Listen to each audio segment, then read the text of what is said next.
እግዚአብሔር ቃል ሲናገር በዘካርያስ ምዕራፍ 10 ቁጥር 1 ላይ እንዲህ ብሎ ይናገራል። ዘካርያስ ትንቢተ ዘካርያስ ምዕራፍ 10 ቁጥር 1 ላይ በመጨረሻው ጊዜ የመጨረሻውን ዝናብ ለምኑ ይላል። ክብር ለኢየሱስ ይሁን። እሷን አብረን እናንብብ። ዘካርያስ 10 1 ላይ ሁላችንም እናንብበው። ክብር ለኢየሱስ ይሁን። በኋለኛው ዝናብ ጊዜ ከእግዚአብሔር ዘንድ ዝናብን ለምኑ። እግዚአብሔር መብረቅ ያደርጋል፣ እርሱም የበልግ ዝናብን ለእያንዳንዱም በሜዳ ሳርን ይሰጣል። ክብር ለኢየሱስ ይሁን።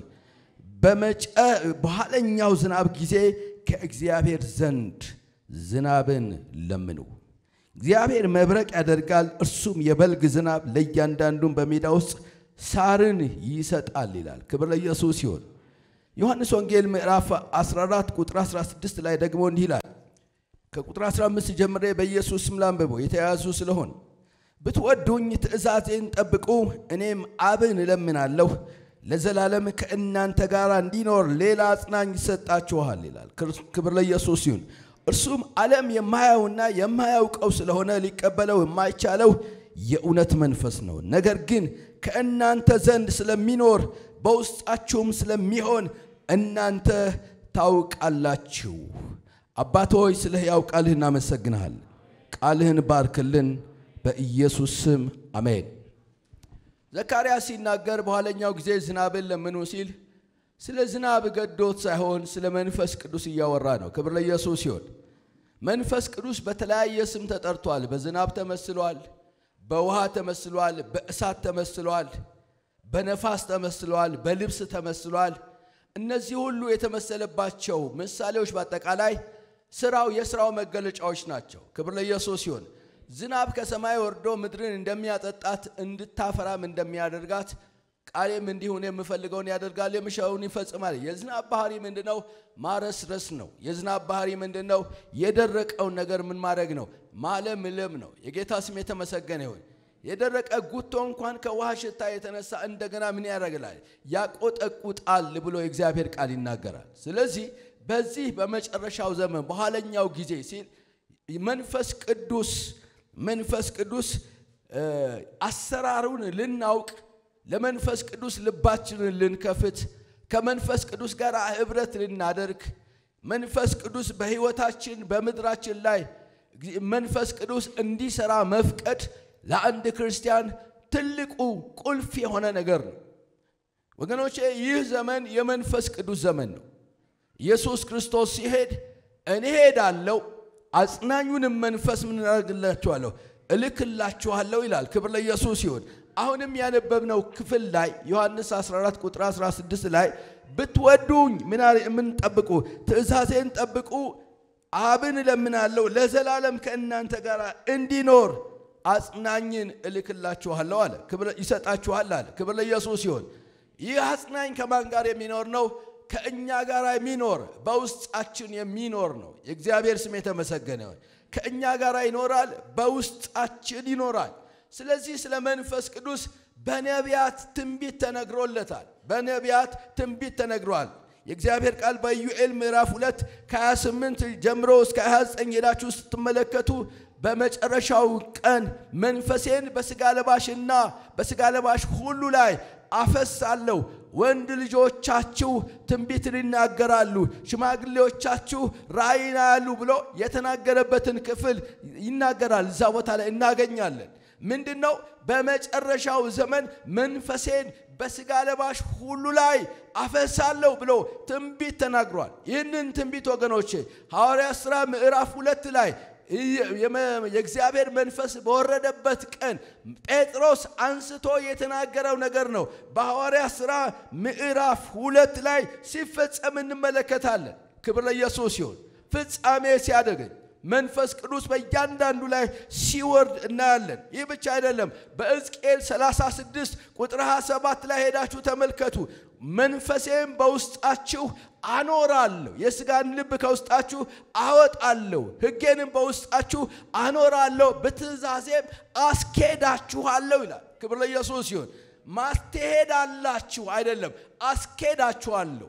እኔ አስኬዳችኋለሁ እኔ አራምዳችኋለሁ በትእዛዜ መሄድ የምትችሉት መንፈሴን በውስጣችሁ ስለማደርግ ነው የሚለው የእግዚአብሔር ስም የተመሰገነ ይሁን የእግዚአብሔር መንፈስ እንግዲህ ለመኖር የምንችልበት ሕጉን ያደረግን ከፈቃዱ ጋር ተስማምተን እንድንኖር ሊያደርገን የሚችል የጌታ መንፈስ ነው የእግዚአብሔር መንፈስ በሕይወታችን ይህንን ያለ ኢሳይያስ 44 ላይ በተጠማ ሁሉ ላይ አፈሳለሁ ከመንፈስ ይላል ስለዚህ በዚህ ቦታ ላይ ሲናገር ትንቢት ላይ የኪዳን ተነግሯል በአዲስ ኪዳን ላይ ደግሞ ሲፈጸም እናያለን የእግዚአብሔር ስም የተመሰገነ ይሁን ሲፈጸም እናያለን ጌታ ኢየሱስ ክርስቶስ ራሱ ከመጣ በኋላ ሉቃስ 4 ላይ ሄዳችሁ ስትመለከቱ የጌታ መንፈስ በእኔ ላይ ነው አለ ክብር ለኢየሱስ ይሁን የጌታ መንፈስ በማን ላይ ነው በእኔ ላይ ነው ለድሆች ወንጌልን ሰብክ ዘንድ ምን አድርጎኛል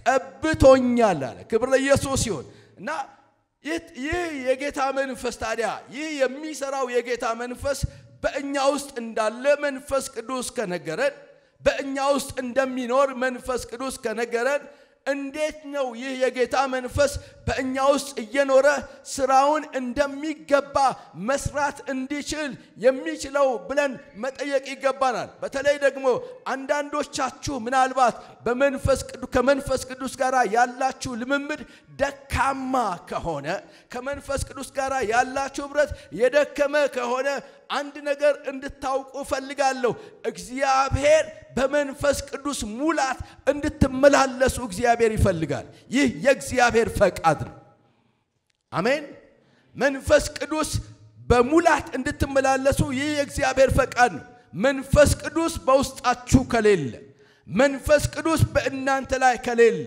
መንፈስ ቅዱስ በህይወታችሁ እየሰራ ካልሆነ በመንፈስ ቅዱስ በተሞላውና መንፈስ ቅዱስ ባልተሞላው መካከል እንኳን ልዩነት እንዳለ ልታውቁ ይገባል ልዩነት አለ እግዚአብሔር ዛሬ ለተጠማ ሰው እግዚአብሔር መንፈሱን ያፍስለታል ክብር ለኢየሱስ ይሁን በመንፈስ ቅዱስ የተሞላና በመንፈስ ቅዱስ ያልተሞላ ሰው ወይንም ደግሞ በመንፈስ ቅዱስ ሙላት የማይመላለሰው ምልክቱ ምንድነው ብላችሁ ብትጠይቁ የመጀመሪያው ነገር ምን እንደሆነ ታውቃላችሁ በማህበረሰቡ መካከል ሲኖሩ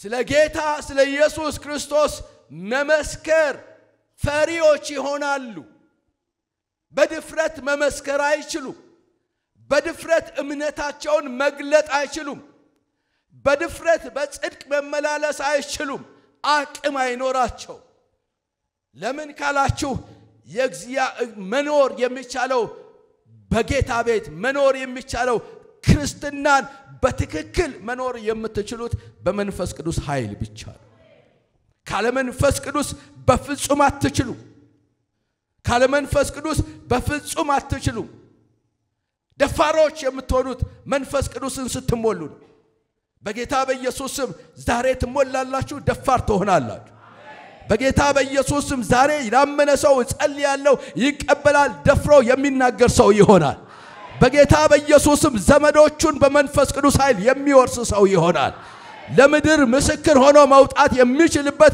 አቅምና ጉልበት ከመንፈስ ቅዱስ መቀበል ይጀምራል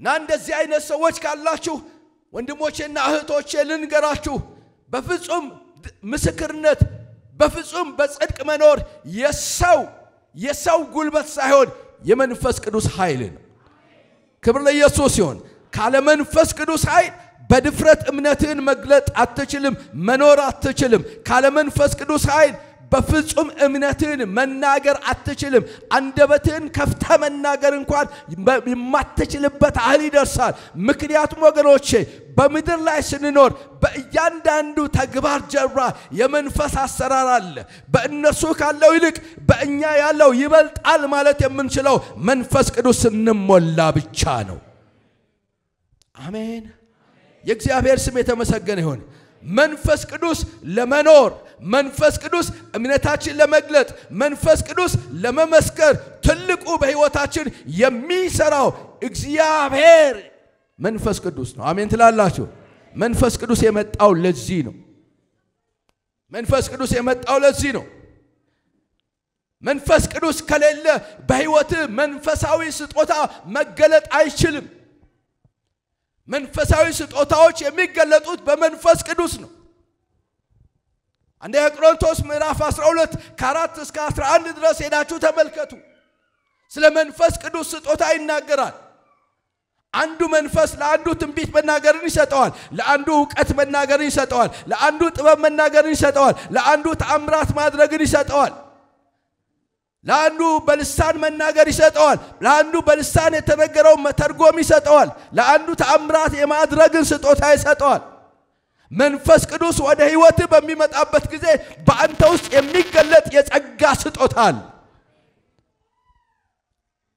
የጸጋ ስጦታ አለ ዝም ብሎ ተራ የሆነ ሰው አትሆንም ወንድሞቼና እህቶቼ ልንገሩ አንዱ መንፈስ ተጠተናል በአንዱ አካል በክርስቶስ አካል ላይ ያለን እያንዳንዳችን የክርስቶስ ብልቶች ሆነናል የክርስቶስ ብልቶች ከሆነን ደግሞ ብልት ሁሉ ያለ ስራ ይቀመጥም ስራ አለው ስለዚህ ልንገራችሁ ወገኖቼ መንፈስ ቅዱስ ስትሞሉ የእግዚአብሔርን ስራ መስራት ትጀምራላችሁ በክርስቶስ ኢየሱስ አካል ላይ ተጽኖ ማምጣት ትጀምራላችሁ በክርስቶስ ኢየሱስ አካል ላይ የሚገለጥ የሚታይ ሰዎችን ሁሉ ወደ እግዚአብሔር መንግስት የሚጠራ ወደ እግዚአብሔር ብርሃን የሚጠራ ትልቅ ተጽኖ ማድረግ የምትችሉበት የጸጋ ስጦታ በህይወታችሁ የተገለጠ ይሆናል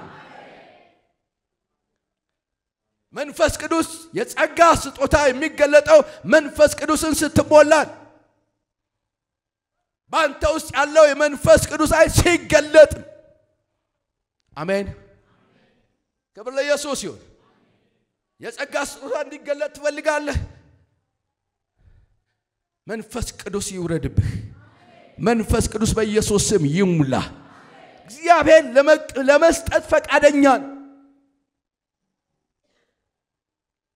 ካለ መንፈስ ቅዱስ ተመናገር አይቻልም ካለ መንፈስ ቅዱስ የተሰወረውን ነገር ማየት አትችልም እግዚአብሔር መንፈስ አይኖችን ካልከፈተው በስተቀር የመገለጥ ስጦታ በመንፈስ ቅዱስ ነው የሚመጣው የጥበብ መናገር ስጦታ በመንፈስ ቅዱስ ነው የሚመጣው አጋንንትን የመለየት ስጦታ በመንፈስ ቅዱስ ነው የሚመጣው ክብር ለኢየሱስ ይሁን መናፍስትን የመለየት ስጦታ በመንፈስ ቅዱስ ነው የሚመጣው መናፍስት ሲባል አጋንንት ብቻ ሳይሆን የሰው መንፈስ መለየት ይችላል ምክንያቱም ሰው ከራሱ መንፈስ አውጥቶ መናገር ስለሚችል የኔን የምትለየው በምንድነው በመንፈስ ቅዱስ ብቻ ነው አሜን ትለኛለህ ስንቶቻችሁ የጸጋ ስጦታችሁን ታውቃላችሁ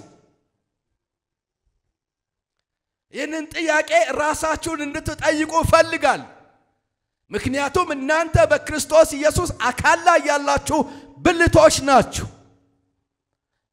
በክርስቶስ ኢየሱስ ከጨለማ ወደሚደነቅ ብርሃን መጣችኋል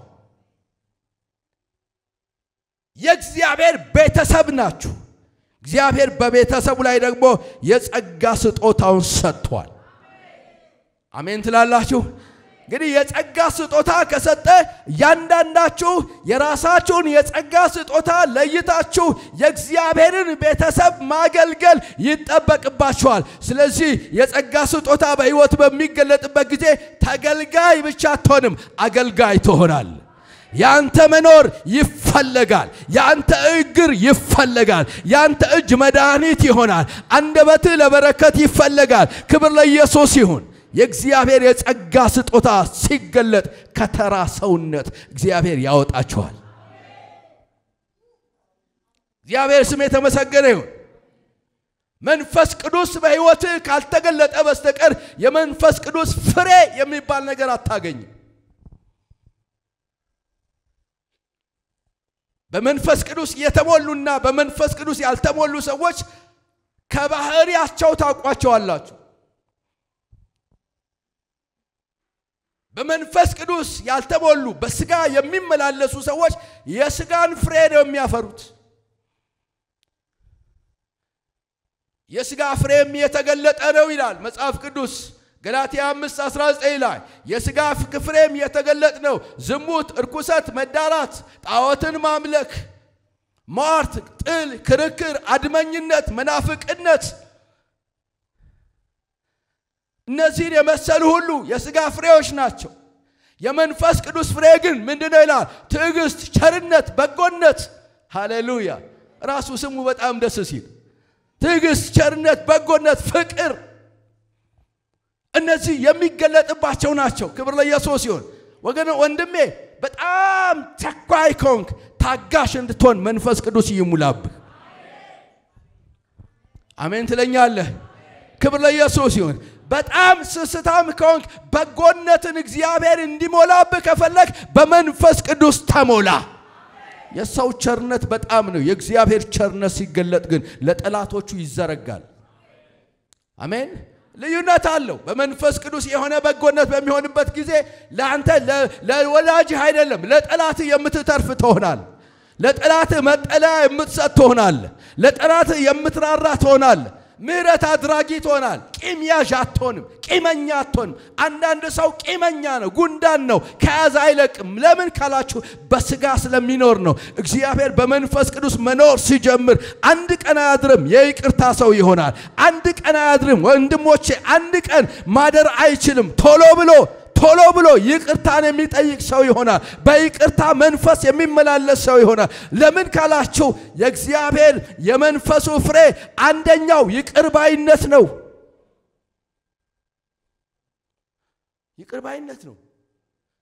በመንፈስ ቅዱስ ያለ መሞላታችን ከሚገለጥበት አንደኛው የሥጋ ፍሬ ወገኖቼ፣ ቂመኝነት የሥጋ ፍሬ ነው። ቁርሾ የሥጋ ፍሬ ነው። የሱን ነገር ያሳየኝ ብሎ መጸለይ የሥጋ ፍሬ ነው። የተባረከውን ሕዝብ መርገም የሥጋ ፍሬ ነው። በጌታ በኢየሱስ ስም እግዚአብሔር በመንፈሱ ያጥለቅልቀን።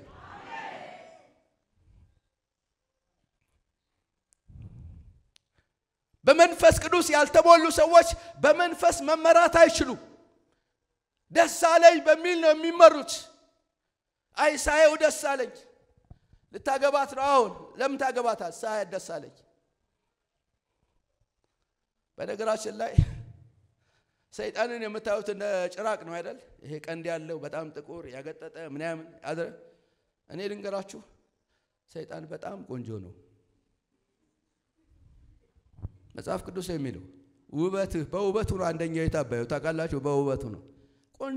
ቆንጆ ሆኖ የመጣ ሁሉ ከሰማይ የመጣ ይመስላል። ሰይጣንም ቆንጆ ነው። አጠገብ ያለው ሰምተሃል ይበለው። አንዳንድ ሰዎች የሚመርጡት ፊት አይተው ነው። በእግዚአብሔር መንፈስ የሚመሩ ግን ፊት አይደለም ያሉ ውስጥን ይመለከታል። አሜን ትላላችሁ?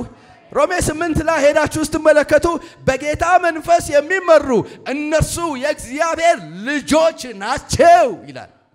የልጅነትን ዋና መገለጫችን በራሱ በሰጠን መንፈስ መመራታችን ነው። እኔ በእግዚአብሔር መንፈስ እመራለሁ፣ አንቺም በእግዚአብሔር መንፈስ ትመሪያለሽ። መንገዳችን አንድ ይሆናል ማለት ነው።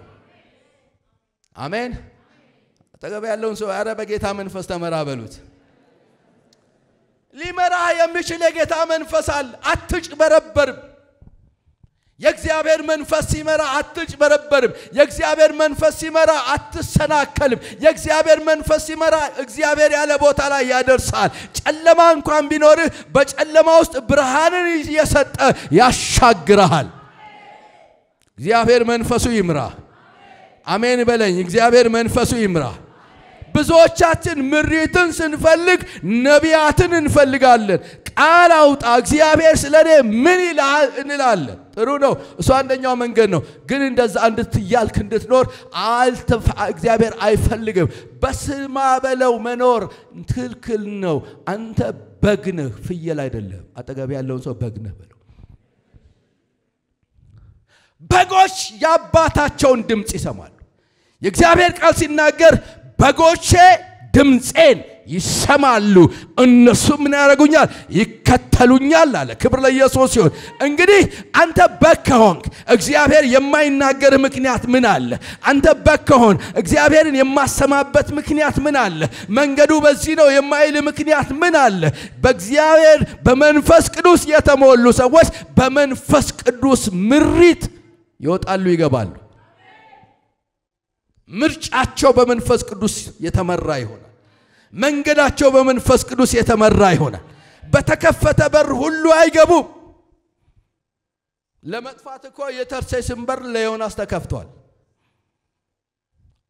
ገባችሁ ክብር ለኢየሱስ ይሁን መንፈስ ቅዱስ ምን ይሆናል መሪ ይሆናል ከሱ ጋር ካለ ደግሞ አትሰናከልም ከሱ ጋር ካለ መንገድ ላይ ያለውን ሁሉ ታውቃለህ ከርሱ ጋር ካለ እሱ መሪ ከሆነ ሃሌሉያ የተሰወረው ነገር ይገልጥልሃል ከሱ ጋር ካለ ወንድሜ ምንም የሚደበቅብህ ነገር የለም መንፈስ ቅዱስ በሚመራህ ጊዜ ወንድሜ የማያሻግር ቢመስል እንኳን እግዚአብሔር መሻገሪያ ስላዘጋጀ መሻገር ይሆንልሃል እግዚአብሔር ሲመራህ አንዳንድ ጊዜ አንተን ግራ ሊያጋባህ ይችላል ግን እግዚአብሔር ከመራ ዝም ብለህ ሂድ ለጠላት መጥፋት ላንተ መሻገር ይሆናል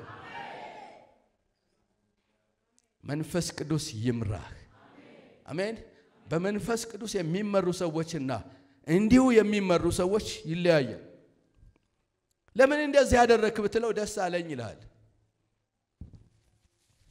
ደስ ይያለህ ወደ ሲኦል አትሂድ ደስ ይያለ ወደ ጥፋት አትሂድ አሜን ትለኛለህ ክብር ለኢየሱስ ይሁን የእግዚአብሔር ቃል ምን ይላል መሰላችሁ ለሰው ምን የሚመስል መንገድ አለ ነው የሚለው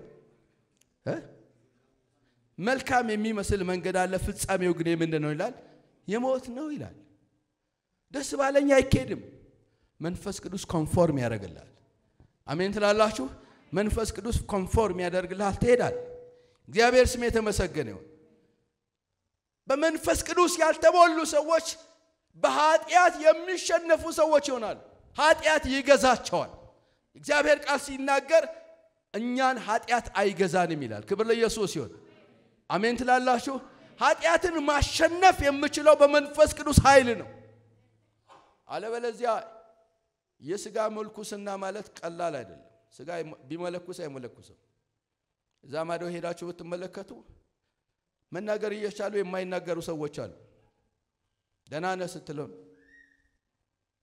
አትሄድም ሄዳል ይናገራል እኮ ከተናገረ ክፉ ላለመናገር ስጋን ዝም ለማሰኘት ግን አፍ ዝም ቢል ልብ ዝም አይል አንድ ጊዜ ሙዚቃ ጫወታ ጦጣዎችን አሰለጠኑዋል ዝንጀሮዎችን የሙዚቃ ሰዓት አሰለጠኑና ኮንሰርት ተዘጋጀ ህዝብ ሁሉ ተሰበሰበ ገባ አሁን ኮንሰርት ሊያሰሙ ነው ዝንጀሮዎች መሳሪያቸውን ይዘው ከዛ በኋላ ኮንሰርት ሊያሰሙ ህዝብ ተሰብስቦ ይያለ አንዲት ትንሽ ብላቴና መንገድ ላይ ፊት ለፊት ቁጭ ብላ ሙዝ ትልጣለች ጦጣዋየና ጣል አደረገና እሷ ላይ ጎባለ ምንድነው ግርግር ተነሳ ህዝቡ ተበተነ ኋላ ምንድነው ሲል ለካ ሙዚቃን አስተለጠነው እንጂ ሙዟ ላይ መጨከና ላስተማረው አያችሁ እንደዚህ አይነት ነው ስጋን ብታሰለጥነው እንደዚህ እንደ ጦጣዋን በጌታ በኢየሱስም በመንፈስ ቅዱስ ስትሞላ ግን መጣል የሚገባህን በኢየሱስም ትጥላለህ መተው የሚገባህን በኢየሱስም ትተዋለህ መቅበር የሚገባህን በኢየሱስም ትቀብረዋለህ እግዚአብሔርን እየመሰሉ ሊኖሩ የሚወዱ ሁሉ ምን ያደርጋሉ ስጋን ከክፉ መሻቱ ጋር ሰቀሉት ይላል ተሰቅለዋል አሜን ትለኛለህ ተሰቅለዋል እግዚአብሔር ስም የተመሰገነ ይሁን ስለዚህ መንፈስ ቅዱስ መሞላት ያስፈልገናል ማለት ነው የትምህርት ጊዜ አይደለም የስብከት ነው ቶሎ ብዬ ጨርሼ ወደ እግዚአብሔር ቃል እንሄዳለን ክብር ለኢየሱስ ይሁን አሜን ታዲያ በመንፈስ ቅዱስ የመሞላት ምን ማድረግ አለብን ምልክቶች አሉ ሐዋርያት ሥራ ላይ ሄዳችሁ ስትመለከቱ ምልክቶቹ የእግዚአብሔር ቃል ሲናገር ከሰማይ ድምጽ መጣ ምን አይነት አውሎ ንፋስ የመሰለ ድምጽ መጣ ይላል የመጀመሪያው ግን በድምጽ ውስጥ ሙላት አልነበረ አሜን ከኔ ጋር ናቸው ድምጽ መጣ ይልና በድምጽ ውስጥ ግን ሙላት አልነበረም ታዲያ ምን ነበረ ድምጹ ምናልባት አንከባሏቸውም ሊሆን ይላል አንፈራፍሯቸውም ሊሆን ይችላል ወንበርም አሰብሯቸው ሊሆን ይችላል ግን ሙላት አልነበረ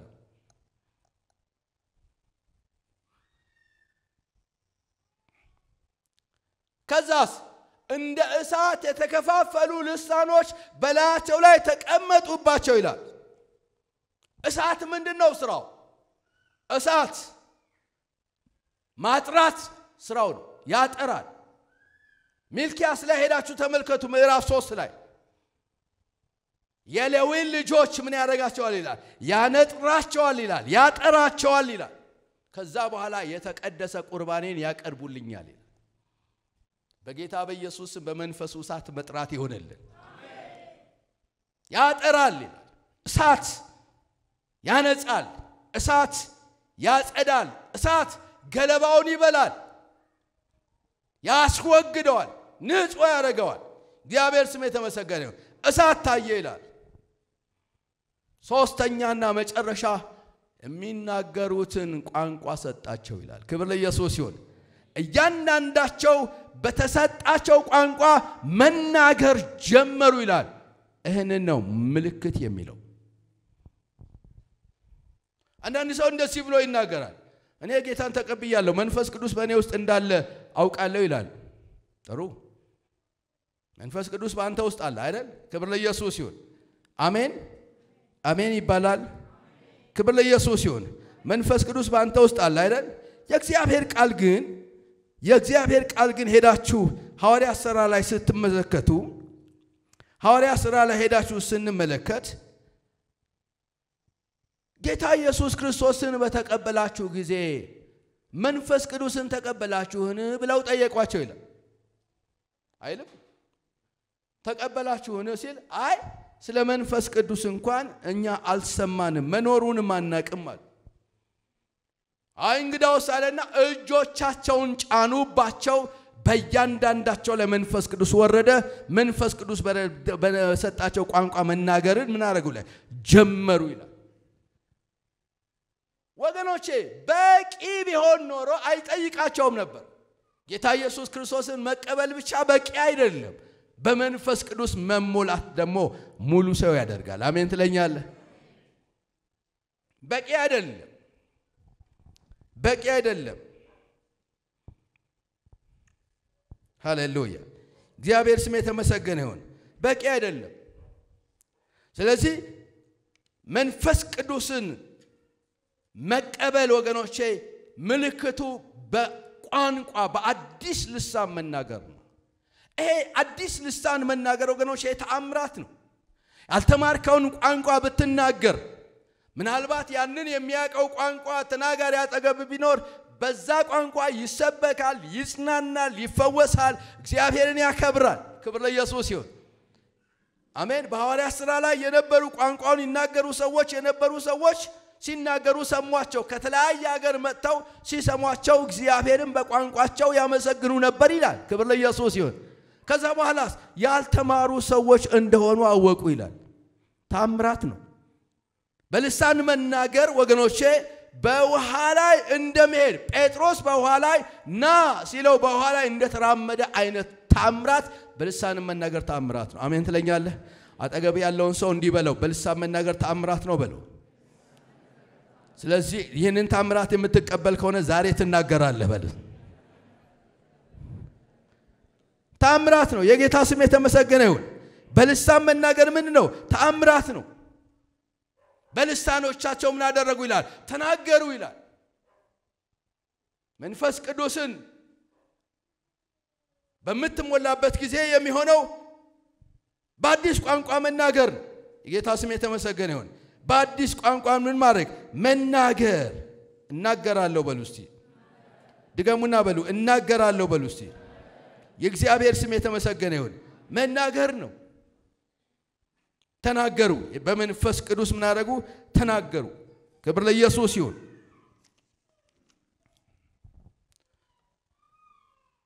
በሐዋርያት ሥራ ምዕራፍ 2 ብቻ አይደለም። ቆርኔሌዎስ ቤት ሄዳችሁ ተመልከቱ። ምዕራፍ 10 ሐዋርያት ሥራ ምዕራፍ 10 ላይ ቆርኔሌዎስ ቤት ጴጥሮስ ወደ ቆርኔሌዎስ ቤት ሲመጣ ተከራክሮ ነው የመጣው። ምክንያቱም የቆርኔሌዎስ ቤት አህዛብ ናቸው፣ እሱ ደግሞ አይሁዳዊ ነው። ወደ አህዛብ ቤት መግባት እንደ መርከስ ስለሚቆጥረው እግዚአብሔር አሳምኖ ነው የላከው። ወደዛ አልመለስም። ከዛ በኋላ ወደ ቆርኔሌዎስ ቤት ገብቶ እንግዳውስ የተላከው ንገረን ሲሉ ስለ ጌታ ሲነግራቸው የእግዚአብሔርን ቃል በሰሙ ሁሉ ላይ የጌታ መንፈስ ምን አደረገ ይላል? ወረደ። በልዩ ልዩ ቋንቋ ተናገሩ፣ ትንቢትም ተናገሩ። ፓፓፓፓ ክብር ለኢየሱስ ይሁን። አሜን ትላላችሁ? እና ታዲያ መንፈስ ቅዱስን ለመጠበቅ ምን እናድርግ? ዋናው ይሄ ነው። አሜን። ምን እናድርግ? ይሄንን በረከት ልንቀበል ካስፈለገ ምንድነው ማድረግ ያለብን? ሁልጊዜ እንደምናገረው ለመቀበል ካስፈለገ የመጀመሪያው ነገር መጠማት ነው። መጠማት ማንም የተጠማ ቢኖር ወደኔ ይምጣና ይጠጣ። በእኔ የሚያምን የሕይወት ውሃ ወንዝ ከሆዱ ምን ያደርጋል? ይፈልቃል። ፈረስ ቢኖራችሁና ፈረሳችሁን ውሃ ለማጠጣት ሄዳችሁ የጎተታችሁ ወንዝ ካደረሳችሁ በኋላ ልጓሙን አውጥታችሁለት እየጎተታችሁ አንጋማውን ጎተታችሁ አፉን ብትነክሩት ካልጠማው ይጠጣላችሁ። ምንም ብታረጉ አይጠጣም። ከጠማው ግን ልጓሙ እያለ መጠጣት ይሞክራል። በጌታ በኢየሱስም ጥማት በዚህ ጉባኤ ላይ ተለቀቀ ይሁን። አሜን። ማንም የተጠማ ቢኖር ወንድሞቼ የመጀመሪያው በመንፈስ ቅዱስ እንድንሞላ ካስፈለገ ጥማታችንን እናስተካክል። ምን መጠማት እንዳለብን እንወቅ። ብዙ ሰዎችን የሚሰበስባቸው በጉባኤ መካከል ብዙ ሰዎችን የሚሰበስባቸው ለጎደላቸው ነገር፣ ለምድራዊ ነገር፣ ለሚያስፈልጋቸው ነገር፣ ለዛ ነገር ፍላጎት ነው የሚያመጣቸው ብዙ ሰዎች። ነገር ግን ሊያመጣን የሚገባው ዋናው ነገር መንፈስ ቅዱስ ጥማት ነው። አሜን ትለኛል። ለምኑ ይሰጣችኋል፣ አንኳኩ ይከፈትላችኋል፣ ፈልጉ ታገኛማላችሁ። እናንተ ክፎች ስትሆኑ ለልጆቻችሁ መልካምን ስጦታ የምትሰጡ ከሆነ እግዚአብሔር ደግሞ ለምርጦቹ ለሚወዳቸው እንዴት አብልጦ መንፈስ ቅዱስን አይሰጣቸው ይላል። ስለዚህ መንፈስ ቅዱስ እንዲሰጥ ከፈለክ ስለ መንፈስ ቅዱስ ጸልይ፣ መንፈስ ቅዱስን ተጠማ፣ እግዚአብሔር ይሞላሃል። እግዚአብሔር ስም የተመሰገነ ይሁን። መጠማት። ሁለተኛው መተው። ተው። ይሄንን ባነበው በጣም ደስ ይለኛል። መተው። ሁለተኛ ቆሮንቶስ ምዕራፍ 4 ቁጥር 2 ላይ እንደዚህ ይላል።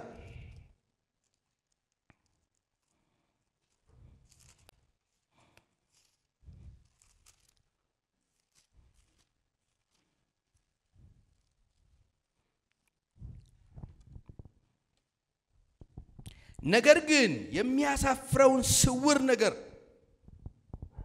ጥለናልና በተንኮል አንመላለስም፣ የእግዚአብሔርን ቃል በውሸት አንቀላቅልም፣ እውነትን በመግለጥ ግን በእግዚአብሔር ፊት ለሰው ሕሊና ሁሉ ራሳችንን እናመሰግናለን ይላል። ክብር ለኢየሱስ ይሁን። ጳውሎስ የሚናገረው ምንድነው? ነገር ግን የሚያሳፍረውን ስውር ነገር ጥለናልና ይላል። መጣል፣ መተው። በተንኮል አንመላለስም። የሚያሳፍር ነገር አለ። በሰዎች ፊት ቢገለጥ የሚያሳፍር ነገር። መቼም እግዚአብሔርን ልንደብቀው አንችልም፣ ሁሉን ያውቃል። በእግዚአብሔር ፊት ሁላችንም የተራቆትንና የተገለጥንን። ግን በሰው ፊት የምንደብቃቸው ስውር የሆኑ ነገሮች ቢገለጡ የሚያሳፍሩ፣ ለእግዚአብሔር ሰው የማይመቹ የምንለማመዳቸው ነገሮች መተው። ሰው የማያውቀውን ባህሪ በኢየሱስም ተው። መንፈስ ቅዱስን ትፈልገዋለህ? በሰው ፊት የማይገለጠውን ያንን ተደብቀ የምታረገውን ያንን ተው። ተደብቀሽ የምትሰሪውን ያንን ተይ። መስተው ነው። ክብር ለኢየሱስ ይሁን። አሜን። ምክንያቱም አንዱን ይወዳል፣ ወደ አንዱ ይጠጋል፣ ከአንዱ ይረቃል፣ ይሻል ይላል። ክብር ለኢየሱስ ይሁን። ሁለት ነገር መውደድ አይቻልም። አለበለዚያ ለብ ባለ ህይወት ነው የምትኖረው። ለብ ያለ በራድ ወይንም ትኩስ አይደለም፣ ከአፌ ልተፋህ ነው ይላል። በራድና ትኩስ የሆነ የሁለት ነገር ግንኙነት ነው። የትኩስና የቀዝቃዛ ውሃ አንድነት ለብ ያለ ነገር ያመጣል። ስለዚህ ከሁለቱም አጠጣ፣ አንደኛው ይበቃል። አሜን። ስለዚህ የብዙ ሰዎች ህይወት ለብ ያለ ነው። ከኛ የበለጠ እኛ ከምናቃቸው የበለጠ አህዛቦች ያቁናል። ለብ ያልን እንደሆነን ያውቁናል። የሱ ጴንጤነት እንኳን ብዙም አይደለም ይላል።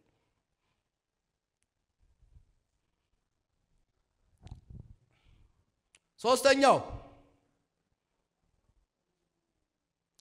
ተቀመጥ። አሜን ትለኛለህ? ተቀመጥ። እስቲ በእግዚአብሔር ፊት ተቀመጥ።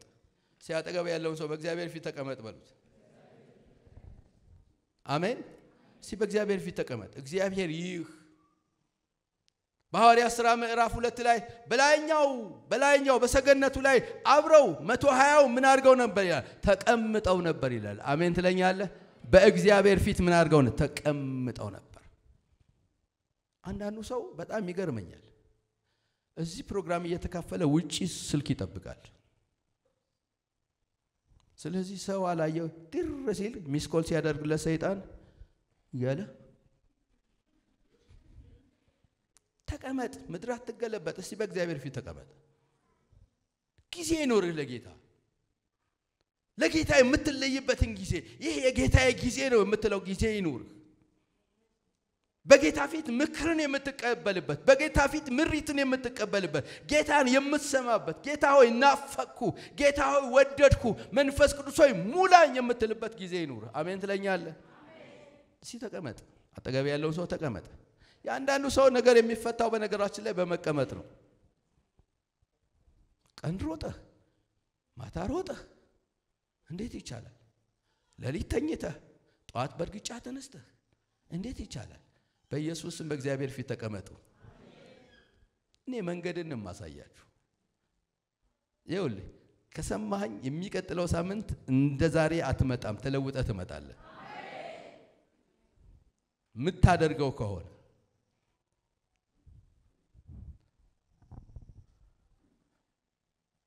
ሶስተኛው አራተኛው ተቀበል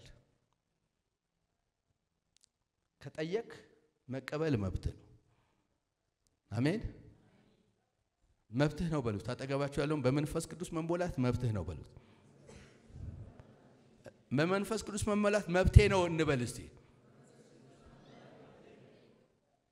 አንዳንድ ሰው መናገር ያሳዝነዋል እንዴ እኔ ቆይ በነዳጅ የማወራ መሰለህ እንዴ አንተን ለመጥቀም ነው እየጮኩኝ የማናገረው ክብር ለኢየሱስ ይሁን በመንፈስ ቅዱስ መሞላት መብቴ ነው በል እስቲ ዘና ብለህ እግዚአብሔር ይሞላኛል በል ልጁ ነኝ በሉ እስቲ የመንፈስ ቅዱስ ጸጋ በኔ ይገለጣል በሉ ክብር ለኢየሱስ ይሁን መብታችሁ ነው መቀበል አንዳንዶቻችሁ እንትብጭ ስትናገር አንዳንዶቻችሁ አይኖቻችሁ ተከፍተው መገለጥን ስታዩ አንዳንዶቻችሁ መናፍስን ስትለዩ እኔ በነበርኩባት ቤተ ክርስቲያን ወንድሜ እዛ ጋር በልሳን ጮክ ብሎ ሲናገር እዛ ጥግ ደግሞ ያለው የሰራዊት ጌታ እግዚአብሔር እንዲህ ይላል ክብር ለኢየሱስ ይሁን አረ በኢየሱስም ያም ልምምድ ይመለስልን ክብር ለኢየሱስ ይሁን እንዴ አሁን እኮ የሰራዊት ጌታ እግዚአብሔር እንዲህ ይላል የሚለው ነገር ናፍቆናል የሰራዊት ጌታ እግዚአብሔር እንዲህ ይላል የሚለው ሰምታችሁ ታውቃላችሁ አሁን በግል ነው ይሁን ክብር ለኢየሱስንም አያሳጣን ለዚህም ክብር ለእግዚአብሔር ይሁን በጌታ በኢየሱስም ለምድር የሚወጣ ድምጽ ከቤተ ክርስቲያን ይውጣ ለምድር የሚተርፍ ለምድር ይናገሩ ነበር ለምድር መልእክት ነበራቸው ለነገስታት መልእክት ነበራቸው መንፈስ ቅዱስ በሙላት መስራት ሲጀምር ከዚህ ጉባኤ አልፎ ለጠቅላይ ሚኒስትሩ መልእክት ያመጣል አሜን ትለኛለህ ከዚህ ጉባኤ አልፎ ለነገስታት መልእክት ያመጣል መንፈስ ቅዱስ በሙላት መስራት ሲጀምር ቤተክርስቲያን ገዢ ሆና ትገለጣለች አሜን እኔ ያነው ይናፈቀኝ ወንድሜ ይናፈቃችሁ ካላችሁ ከኔ ጋራ እንጸልያለን የመጨረሻው መቀበል ብቻ አይደለም መናገር በእምነት ተናገር አሜን እንዴት ልበል ብለህ አትጀምር መንፈስ ቅዱስ በሚያመጣልህ ቋንቋ ተናገር አሜን ትለኛለህ አንዳንድ ሰው በቃ በጆሮ እየሰማ ሊናገር ይፈልጋል ኖ ልብህ ላይ ነው የሚፈሰው ከውስጥ ነው የሚፍለቀለቀው የጌታ ስም የተባረከ ይሁን ስለዚህ ሳትጨነቅ ተናገር እግዚአብሔር ፈቃዱ ነው በመንፈስ ቅዱስ የተሞላ ትውልድን ማስነሳት ፈቃዱ ነው ዝናቤን አፈሳለሁ ብሏል ዝናቤን አዘንባለሁ ብሏል ይህ የመጨረሻው ዝናብን የምንጠብቅበት ጊዜ ነው ክብር ለኢየሱስ ይሁን ለዚህ ዝናብ መዘጋጀት አለባችሁ ለዚህ ዝናብ መነሳት አለባችሁ ወንድሜ የማይሞላ ነገር ለመሙላት አትሯሯጥ ያቺ ሴት እንኳን ዮሐንስ 4 ላይ ያለችው ባዶን ስራዋን እኮ ጥላ ነው ሄደችው ከኢየሱስ ጋር ስትገናኝ አንተ ከኢየሱስ ጋር ከተገናኘ ዛሬም ባዶን ስራ ተሸክመህ ትዞራለህ እርሱ እንደሆነ አይሞላም የሚሞላው በክርስቶስ ኢየሱስ በረከት እንድትሞላ የሚያደርግ የጌታ መንፈስ ነው ረፍት የሚሰጥ የጌታ መንፈስ ነው ሰላም የሚሰጥ የጌታ መንፈስ ነው እርካታን የሚሰጥ የጌታ መንፈስ ነው በቃኝ የሚያሰኝ የጌታ መንፈስ ነው ሁሉን ነገር እንድትንቅ የሚያረግ የጌታ መንፈስ ነው ከእግሮች በታች እንደሆነ የሚያረግ የጌታ መንፈስ ነው ታዲያ በጌታ መንፈስ መሞላት መብትህ ነው አሜን ትለኛለህ ማንም ጌታ ኢየሱስ ክርስቶስን እንደ መድኃኒቱና እንደ ግል አዳኙ አድርጎ የተቀበለ አማኝ ሁሉ በመንፈስ ቅዱስ መሞላት መብቱ ነው አሜን አዎ የተለየ ብዙ በተለያየ በመገለጥ በትንቢት የሚያገለግሉ ሰዎች ከናንተ ተሽለው አይደለም ስለተቀበሉ አሜን ትለኛለህ በጌታ በኢየሱስም ተቀበል ሁላችንም እንጸልይ